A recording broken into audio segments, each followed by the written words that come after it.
Bom dia, Cris. Bom dia, amigos e amigas da Rádio Noroeste. Aqui é professor Wagner Romão, professor de Ciência Política da Unicamp, licenciado da Unicamp também, presidente licenciado da Unicamp. Eu falo aqui no nosso Educação em Pauta de hoje. Hoje, Cris, nós temos uma boa notícia para variar um pouquinho, né? Vamos falar de coisa boa.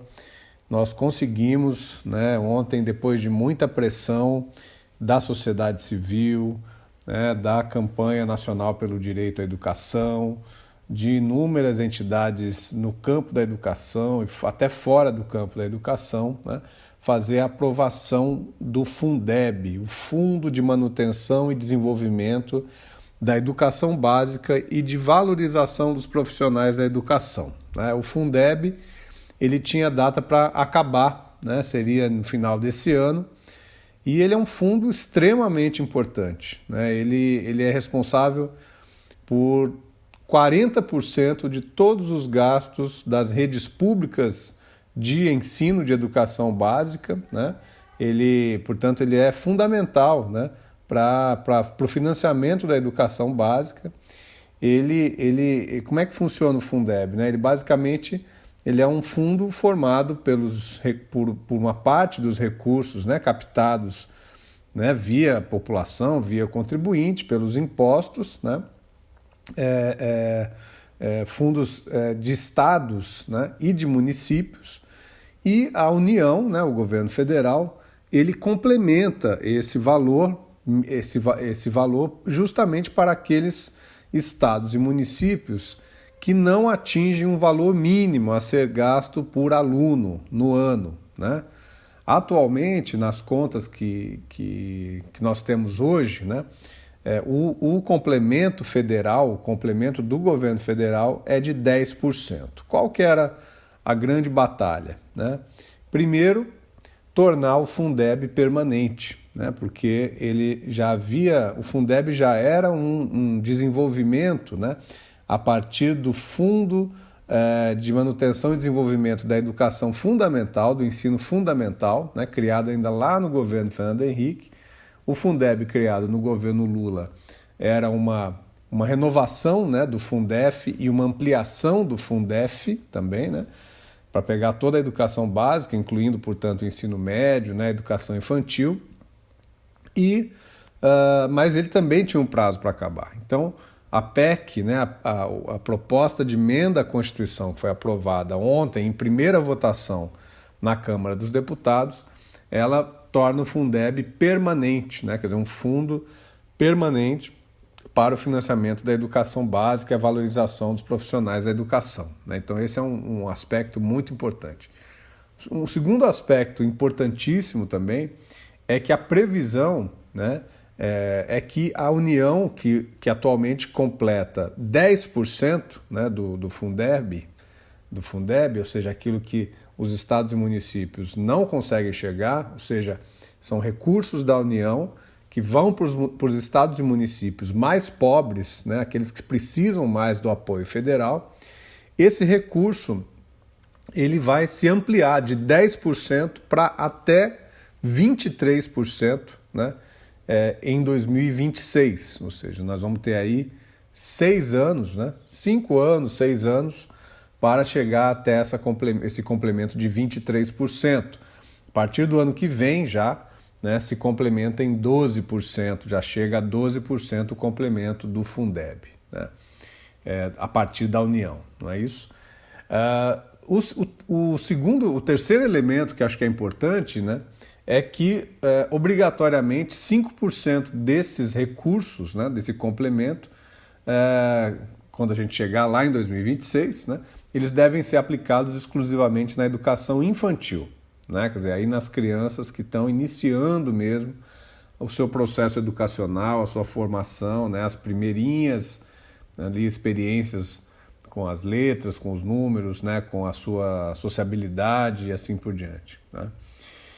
Com esses novos critérios, né, a gente vai ter uma expansão daqueles estados que vão receber complementação da União, né? Atualmente, nós temos aí apenas 9 estados que recebem essa complementação Isso vai se ampliar para 24 estados. Vão ser muito poucos os estados que não vão precisar, que não vão ter direito à complementação da União, né? Um elemento importante também é que se manteve o percentual mínimo de 70% do Fundeb para a valorização dos profissionais da educação, ou seja, para tudo aquilo que está do entorno, né, da valorização dos profissionais da educação, especialmente a questão salarial, né? E por fim, algo que é muito interessante, é muito importante, que é a constitucionalização do custo aluno qualidade. O que é isso, né? Digamos, é um padrão, né, de que as escolas públicas brasileiras têm que ter um padrão de qualidade, pelo menos no início um padrão mínimo de qualidade, né, que é o famoso CAQ, custo aluno qualidade inicial, né? E isso deve evoluir para o CAQ, para o outro CAQ sem o I, né, que é o custo aluno qualidade, né? Então, a ideia é que a gente possa chegar, né, a estabelecer um padrão de qualidade próximo daquilo que os países desenvolvidos, né, os países mais desenvolvidos obtêm, né? Isso é muito importante porque a gente vai conectar o investimento em educação, né, com a qualidade daquilo que se faz em educação, com esse termo, né, com essa mensuração, né, com essa medida, né, do custo aluno qualidade. Então esse é um elemento importante também e a gente tem que manter agora, né, o nosso olhar atento, porque como é uma proposta de emenda à Constituição, ela ainda tem que passar por uma segunda votação na Câmara, né? Tem que passar pelas votações no Senado também, né? O que o governo Bolsonaro quis fazer, mas acabou recuando, né? Ele queria adiar esse início da complementação só para 2022, né? E também queria fazer com que esses recursos para a valorização dos profissionais da educação fossem de até, né, 70%, o que não foi aceito, né, pelas lideranças partidárias, e o que nós tivemos aí foi a aprovação da PEC, né, que estava tramitando, né, a partir da relatoria da deputada professora Dorinha, do Tocantins, né? Então, que era exatamente a proposta que estava consensuada na sociedade civil, nas entidades do campo da educação, né? E que também acabou sendo o consenso da grande maioria dos parlamentares que lá estiveram.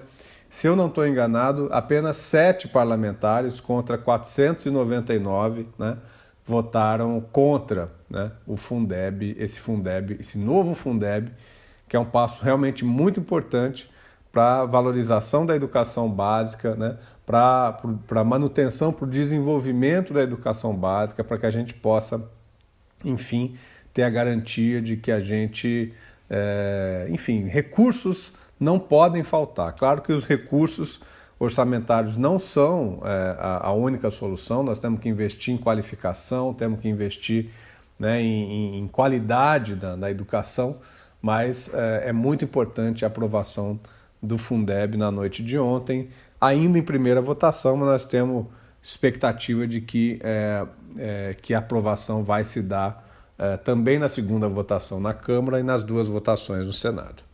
Então é isso, Cris, uma boa notícia para a educação e um dia histórico para a educação brasileira ontem. Vamos continuar atentos. Um grande abraço a você e a todos e a todas os ouvintes da Rádio Noroeste.